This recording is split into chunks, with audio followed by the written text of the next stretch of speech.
Hi, my name is Ed Krystosek and I'm running for Fargo City Commissioner. I'm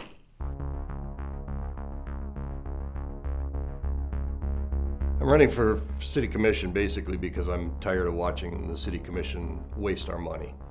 We've got crazy high property taxes between state, county, and our special assessments. We're bearing the burden of the problems out here and the cost. And too many companies are getting big tax breaks, and that needs to end. It's all about fiscal responsibility, and we don't have any of it. I could go either way. It certainly can't hurt. I don't think 5 is too few, but I wouldn't be opposed to adding 2 more. I'd make it 7. Of course, it's always got to be an odd number because you don't want to have a tie, but I think 5's a good number. 7 would be okay. Anything more than that, it might be too many. I could really go either way on that. I have no specific preference. No, I absolutely don't. I'm not a huge supporter of mail-in voting. I think it's far too easy to mix it up, make it so that people actually don't get their ballots and can't vote. I think mail-in voting should be an option if you want to do absentee.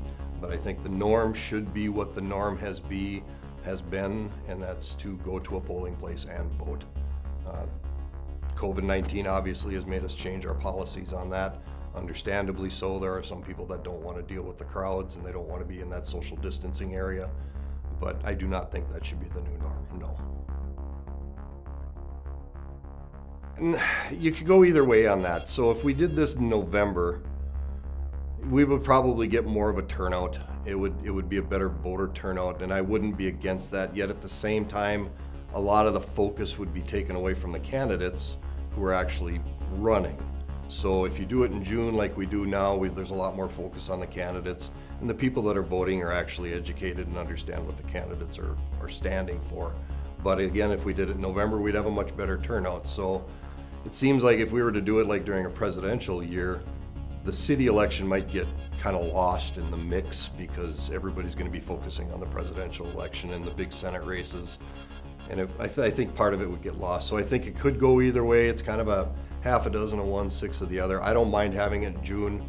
Yes, the voter turnout is probably going to be less, but that's really up to people whether they want to come out and vote. And if city commission positions aren't that important to them, I guess that's a decision they have to make. So I could go either way on that. I think Fargo's awful close. We're getting to 120,000 in our population now. I think we're getting awful close where we could certainly divide into North Fargo, South Fargo, downtown Fargo, however you wanted to divide it, Ward 1, 2, and 3. We're right on that edge. We're right on the cusp. We get a little more of a population increase, and I fully think we could be awarded a ward-style voting process in the city and have specific representatives for each area. That we're real close, if not already. I wouldn't be opposed to it if it happened now. I certainly wouldn't be opposed to it if we increased our population a little bit.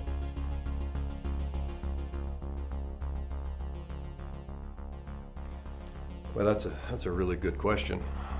I guess I really don't have an answer to that, but you'd have to draw definitive lines on population is really what it would boil down to. What population density is in each ward, because you couldn't do it by geographic, because then one ward would have more people in it than the other and they would always get their way.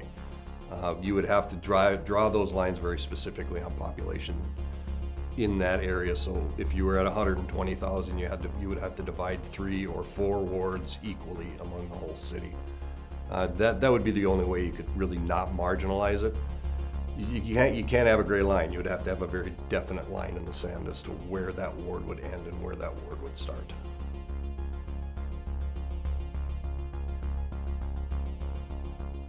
If you're going to city government and you're asking for something or asking for a policy, I don't think there should be any question. It should be full transparency. If a business is going to Commissioner Gehrig or Pepcorn or anybody and asking for policy change, which they obviously are asking for because it's going to support their business and their views, that should be fully disclosed. I don't think anybody should hide from anything. If you don't want that kind of information to be put out, then maybe you should just hope that you get what you need through that commissioner. But if you're physically contacting a commissioner or the mayor and saying, hey, I would like to see this policy change because this will help me and it'll help other businesses, that should be fully disclosed. I don't see any reason to have any privacy in that respect. Well, you gotta start off first by having it at a time which is reasonable. This 5 o'clock commission meeting baloney, who can go to a 5 o'clock commission meeting? Everybody works till 5 o'clock. City commissioners and the mayor are supposed to be serving the people and not having commission meetings when it best suits their schedule. They need to be having commission meetings at like, say, 6:30. Give some people a chance to actually get there. That's the biggest gripe I get from everybody is how are we supposed to make a commission meeting to voice our concerns when it's at 5 o'clock? We have jobs and we need to be working till 5, and we can't take an hour of vacation so we can go to a city commission meeting. That's not right. That would be the biggest thing. We need to flat out change the time. We've got plenty of room in the new commission hall to accommodate all the people that would ever probably want to come to a commission meeting. We just got to make it more accessible as far as time.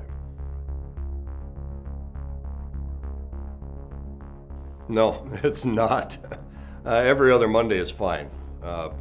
Nobody's going to the lake place for the weekend on a Monday afternoon. They're usually home. They usually come home on Sundays, 5 p.m. So the day is fine. I don't have a problem with the day. It doesn't need to be a Tuesday or anything like that. Wednesday's church night. Nobody wants to go during Wednesday.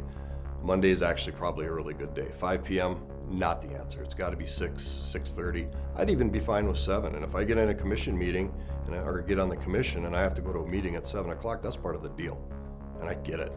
So it's 5 o'clock is definitely the wrong time.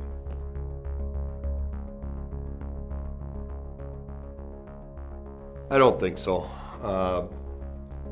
For the amount of time that you put into the job, I think $26,000 is probably pretty reasonable. From what I understand from the city commissioners that I've talked to, you can put in anywhere from 10 to 25 hours a week, maybe 30 on a busy week. And you're talking about a part-time job here. So $25,000 to $26,000 a year, I think is very reasonable. If you're doing it for an income, maybe you're running for the wrong reasons.